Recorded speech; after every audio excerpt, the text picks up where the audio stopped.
갈릴리 겨자나무 교회 교우 여러분, 지난밤 평안하셨습니까? 오늘 고난주간 넷째 날 되겠습니다. 이렇게 아침마다 각 처소에서 이렇게 영상으로나마 이렇게 주님의 마지막 걸어가신 길을 묵상할 수 있다는 것이 감사드릴 일입니다. 우리 이 시간 찬송가 457장 겟세마네 동산에 같이 찬송하면서 오늘 예배 시작하겠습니다.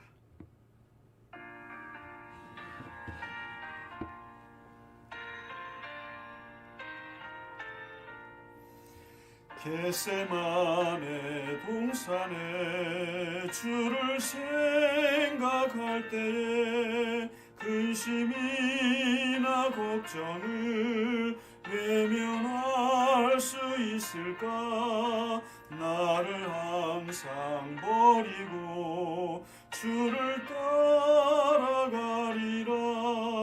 빌라도의 뜰에서 주를 생각할 때에 수치됨과 아픈 것 못 견딜 수 있을까? 길이 참고 묵묵히 주를 따라가리라.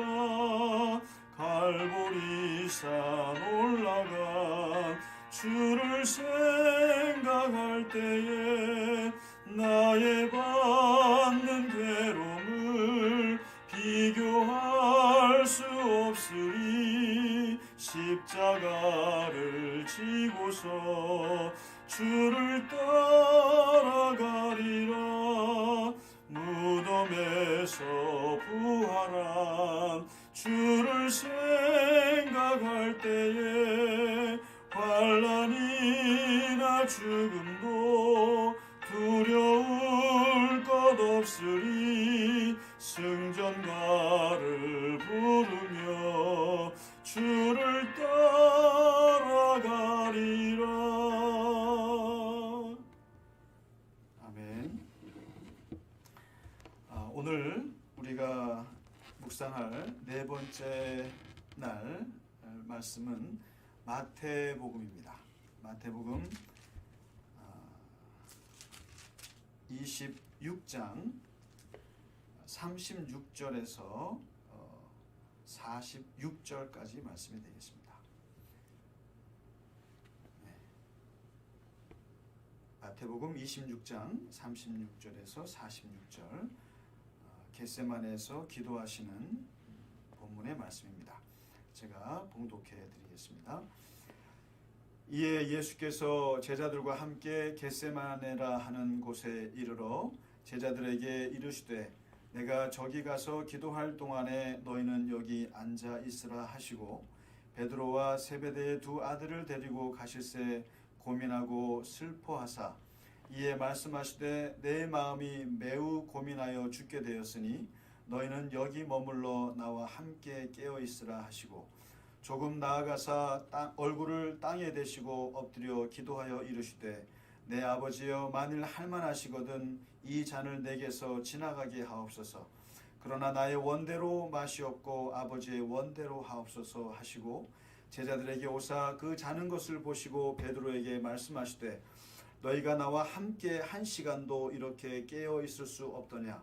시험에 들지 않게 깨어 기도하라. 마음에는 원이로되 육신이 약하도다 하시고 다시 두 번째 나아가 기도하여 이르시되 내 아버지여 만일 내가 마시지 않고는 이 잔이 내게서 지나갈 수 없거든 아버지의 원대로 되기를 원하나이다 하시고 다시 오사 보신즉 그들이 자니 이는 그들의 눈이 피곤함일러라. 또 그들을 두시고 나아가 세 번째 같은 말씀으로 기도하신 후 이에 제자들에게 오사 이르시되 이제는 자고 쉬라. 보라 때가 가까이 왔으니 인자가 죄인의 손에 팔리느니라. 일어나라 함께 가자. 보라 나를 파는 자가 가까이 왔느니라. 아멘. 이제 지난 목요일이죠. 예수님께서 최후의 만찬을 제자들과 함께 하시고 또 세족식을 하시고 또 그 자리에서 당신의 죽음을 발표하실 뿐만 아니라 당신을 배신할 제자도 발표하십니다. 이제 그리고는 예수님께서 마음이 괴로우셨죠. 너무너무 괴로우신 끝에 평소에 하시던 대로 기도하러 이제 감람산으로 가십니다. 이제 이 기도하러 가실 때는 또 예수님께서 모든 제자들을 데려가지 않고 보통 혼자 가시는데 오늘은 특별히 세 제자 베드로와 야고보와 요한 중요한 일이 있을 때 이 세 제자를 많이 데리고 가셨죠. 감람산 중턱 이 겟세마네라 하는 곳에 이르러서 여기서 이제 예수님께서 기도하십니다. 이른바 이 겟세마네 기도라고 알려진 이 이야기는 예수님의 그 인간적인 고뇌와 두려움이 가장 잘 드러난 사건입니다. 예수님은 사실 기도의 사람이십니다. 늘 한적한 곳에 홀로 기도하기를 좋아하셨고 오병이와 같은 큰 사역을 하시고도 제자들과 무리들을 다 보내시고는 혼자 산에 올라가서 기도하신 일들이 참 많습니다. 어떤 때로는 그 기도가 길어져서 밤새도록 기도하시기도 하셨고 또 때로는 새벽 미명에 갈릴리 바닷가에서 한적한 곳에서 홀로 기도하시는 그런 시간들이 참 많으셨습니다. 그리고 무엇보다 기도가 얼마나 중요한지 또 어떻게 해야 되는지 많은 기도의 가르침들을 제자들에게 쏟아내셨고 심지어는 주기도문이라고 하는 기도의 어떤 그 모범도 하나 만들어 주셨습니다.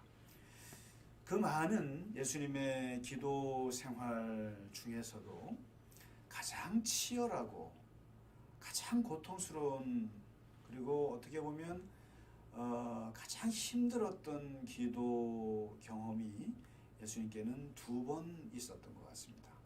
하나는 예수님께서 공생애를 시작하시기 전에 세례를 받으시고 유대 광야에 나가셔서 40일 동안 금식하면서 앞으로 나의 사역을 어떻게 할 것인가를 준비하면서 하셨던 그 40일 금식 기도가 있습니다. 그리고 오늘 이 겟세마네에서 하신 죽음을 앞두고 어떻게 내가 죽음을 맞이할 것인가를 위해서 기도한 이 겟세마네의 기도가 있습니다. 그런데 40일 금식 기도하셨을 때는 그야말로 이 탐욕과의 싸움이셨습니다. 사탄과의 아주 치열한 싸움이었는데 그것은 이 나라의 권세, 이 나라의 어떤 돈, 이 나라가 주는 이 세상 나라가 주는 권력 이것을 줄 테니 너의 영혼을 나에게 팔아라. 나에게 무릎 꿇으라고 하는 이 사탄의 엄청난 유혹과의 싸움이었습니다. 그러니까 이 탐욕과의 싸움이었다면 오늘 겟세마네 동산에서의 사탄과의 싸움은 바로 죽지 말라.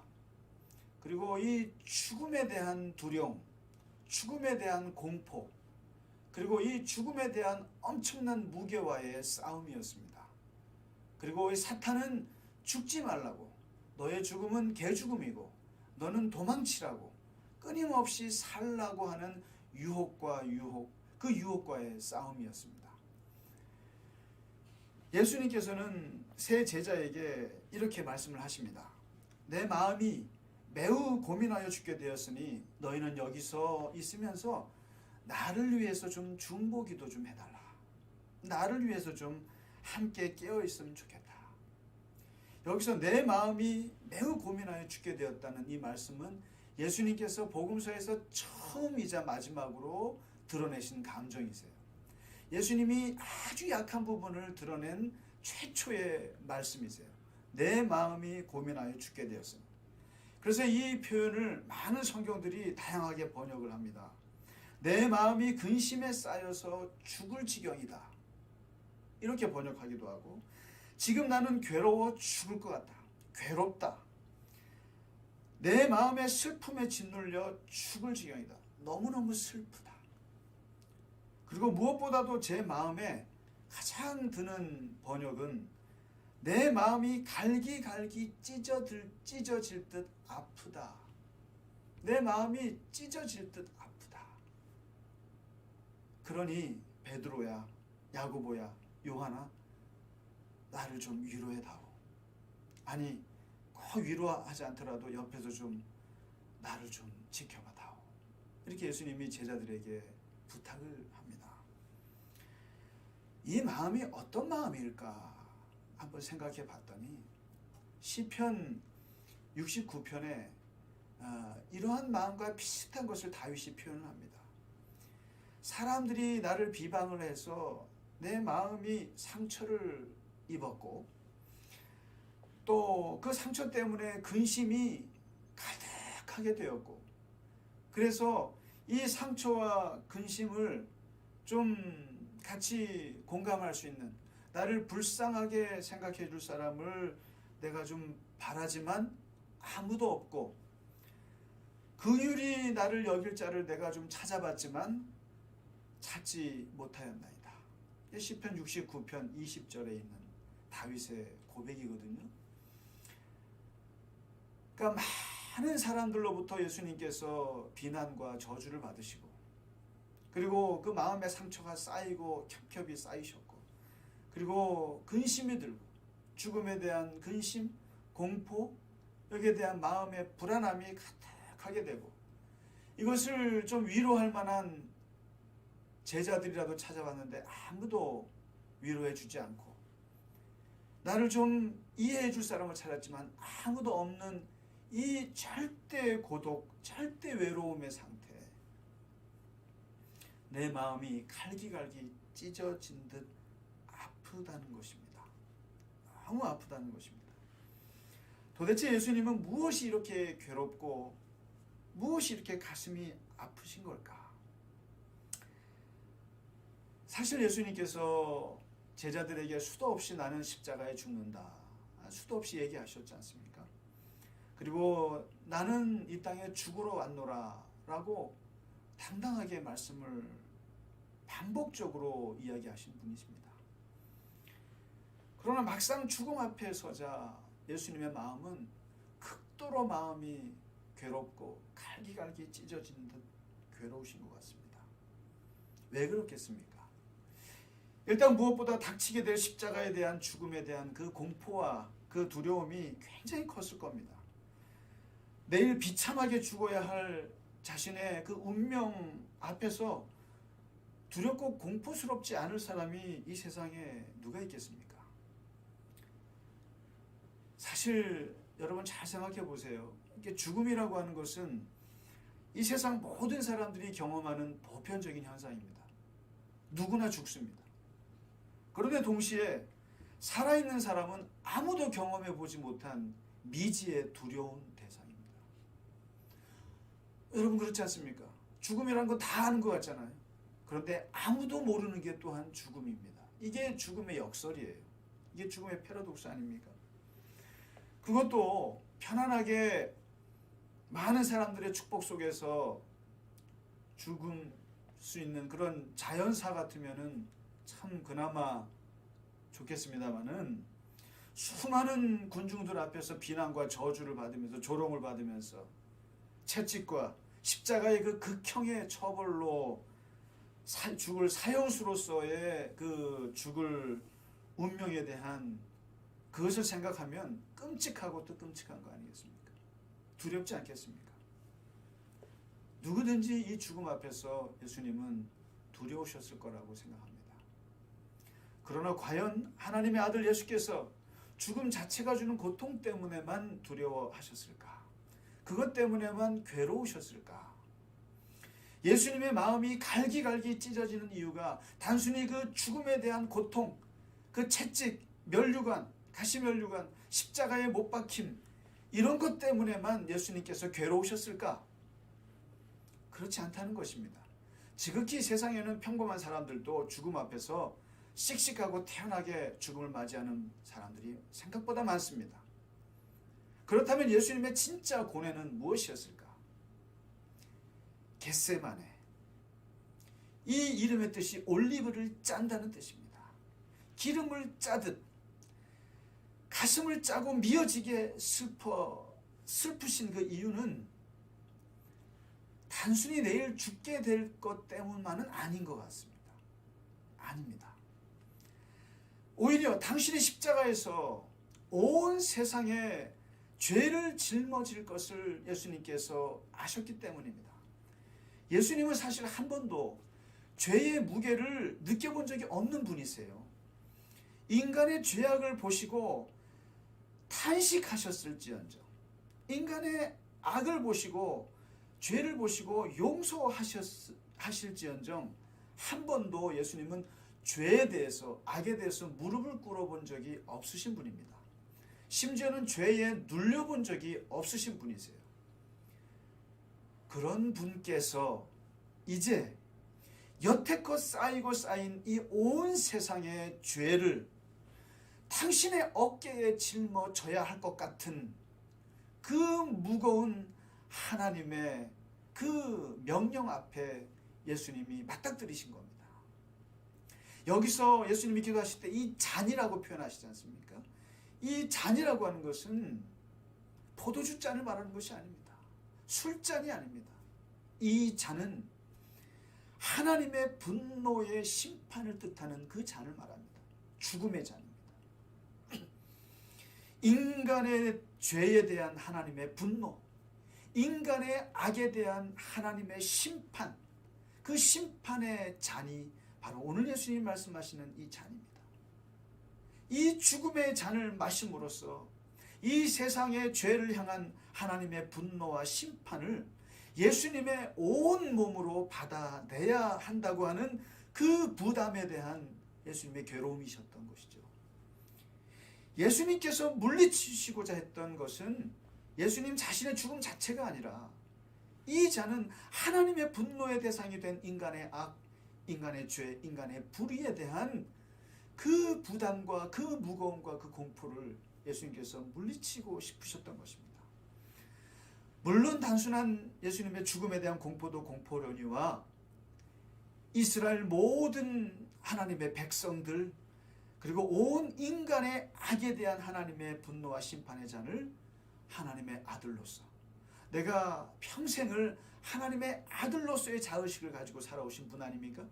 그리고 하나님의 아들로서의 삶을 사시고 사역하셨던 분이셨기 때문에 하나님의 아들로서 하나님의 이 심판의 잔을 당신이 대신 받아야 할 운명이 이제 눈앞에 다가왔다고 하는 것에 대한 심한 두려움과 심한 공포와 거기에 대한 예수님의 갈등과 고뇌를 지금 보여주고 있는 것이죠.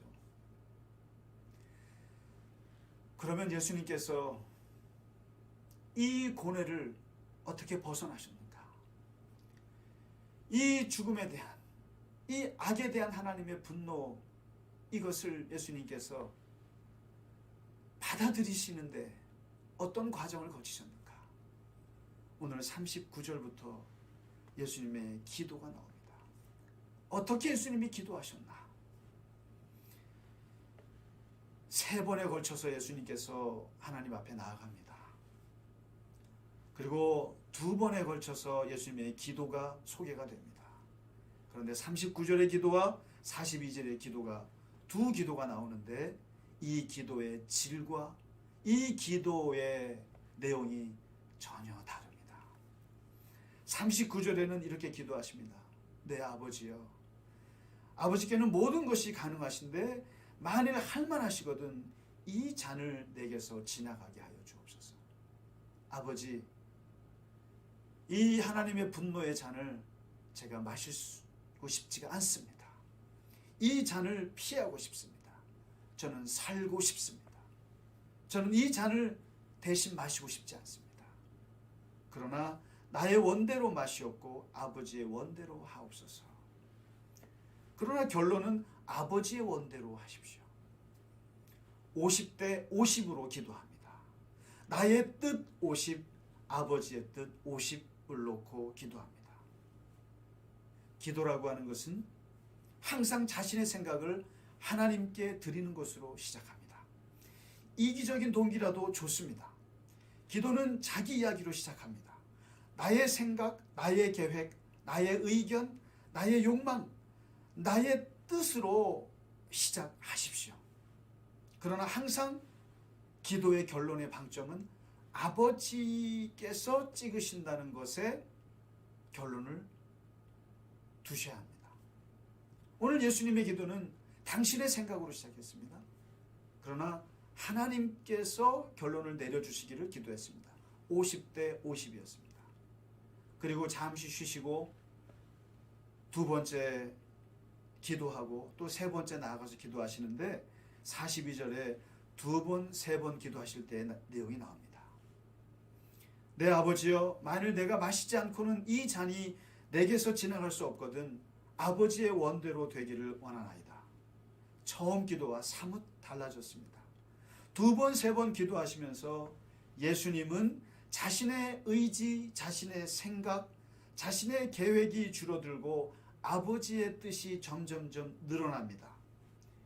42절의 기도는 아무래도 내가 이것을 마셔야 될 것 같다고 하는 그 생각이 점점점 많아지고, 그리고 이 잔이 나 외에는 마실 사람이 없다고 생각이 들기 시작하시면서 아버지의 원대로 되기를 원하나이다.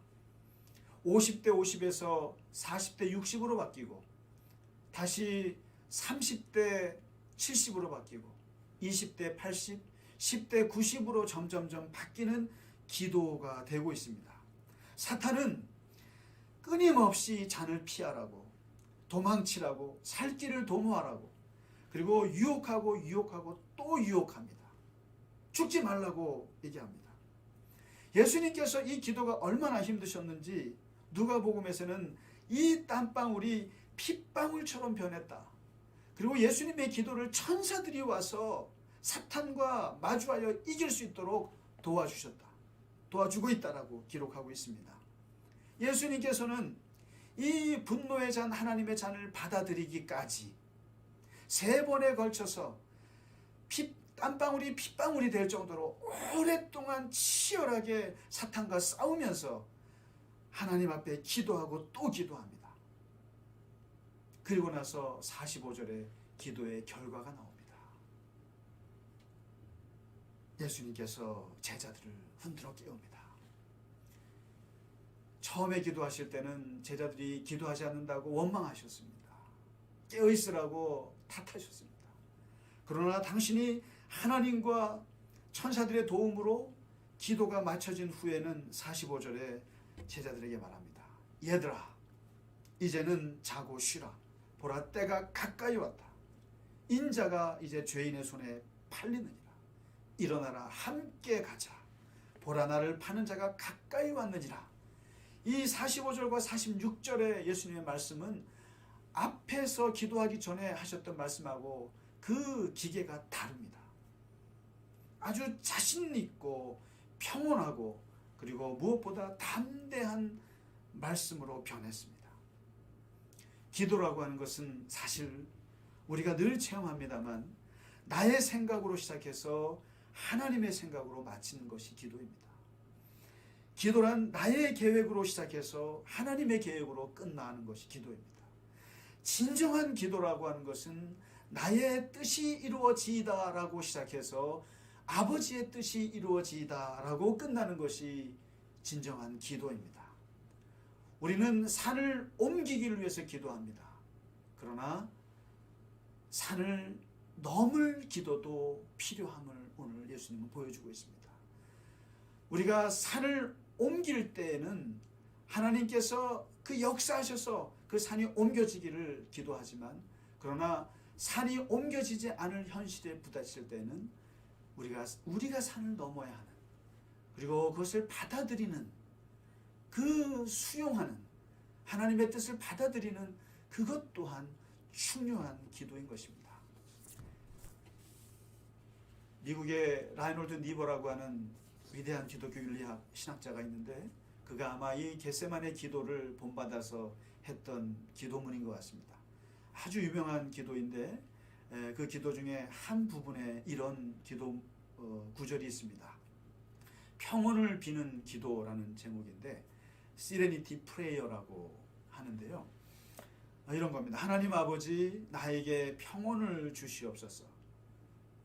나에게 평온을 주시옵소서. 어떤 평온인가 하면 내가 바꿀 수 없는 것들에 대해서는 받아들일 수 있는 평온을 주시고, 만일 내가 바꿀 수 있는 것들에 대해서는 그것을 바꿀 수 있는 용기를 주시옵고, 그리고 무엇보다도 내가 바꿀 수 없는 것과 바꿀 수 있는 것을 분별할 수 있는 지혜를 주시옵소서. 하나님, 나에게 이 잔을 바꿀 수 있다면 그 바꿀 수 있는 용기의 힘을 주시고, 그러나 이 잔을 바꿀 수 없고 내가 받아들여야 한다면 받아들일 수 있는 그 평온함을 주시옵소서. 평화를 나에게 주시옵소서. 오늘 예수님께서는 이 주님의 하나님의 분노의 잔, 온 인류를 위해서 대신 짊어지어야 할 그 죄의 잔을 받아들이기까지 기도를 통해서 하나님의 뜻을 받아들이는 위대한 기도의 모습을 우리에게 보여주셨습니다. 오늘 겟세마네 기도를 우리가 오늘 묵상했습니다. 우리가 주님께서 기도하셨던 것처럼 우리의 생각으로 하나님께 아뢰고, 그리고 하나님의 뜻으로 마무리되는 그러한 하나님의 뜻이 이루어지는 이 겟세마네의 기도처럼, 그러므로서 우리 안에 평화와 평온과 그리고 그 죽음의 공포와 그 두려움을 이겨낼 수 있는 놀라운 하나님의 기도의 성령의 역사가 오늘 하루도 우리 안에 충만하시기를 주님의 이름으로 간절히 축원합니다. 우리 다 함께 시간에 찬송 한 장 하겠습니다.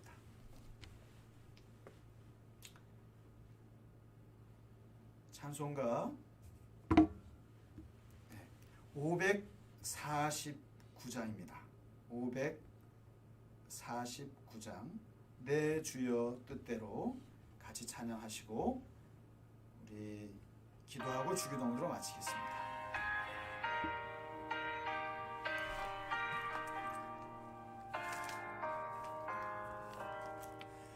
내 주여 뜻대로 행하시옵소서. 온 몸과 영혼을 다 주께 드리니 이 세상 고락감 주 인도하시고 날 주관하셔서 뜻대로 하소서. 내 주여 뜻대로 행하시옵소서. 큰 근심 중에도 낙심케 마소서. 주님도 때로는 울기도 하셨네. 날 주관하셔서 뜻대로 하소서. 내 주여 뜻대로 행하시옵소서. 내 모든 일들을 다 주께 맡기고 저 천성 향하여 고요히 가리니 살든지 죽든지 뜻대로 하소서. 아멘.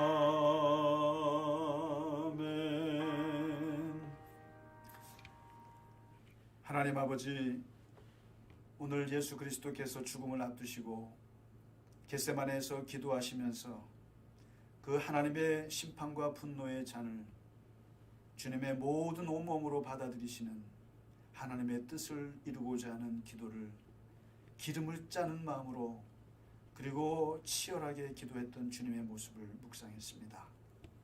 하나님 아버지, 우리가 주님 앞에 날마다 기도하며 나아갈 때 하나님, 우리의 생각, 우리의 뜻, 우리의 계획을 하나님께 아뢰입니다.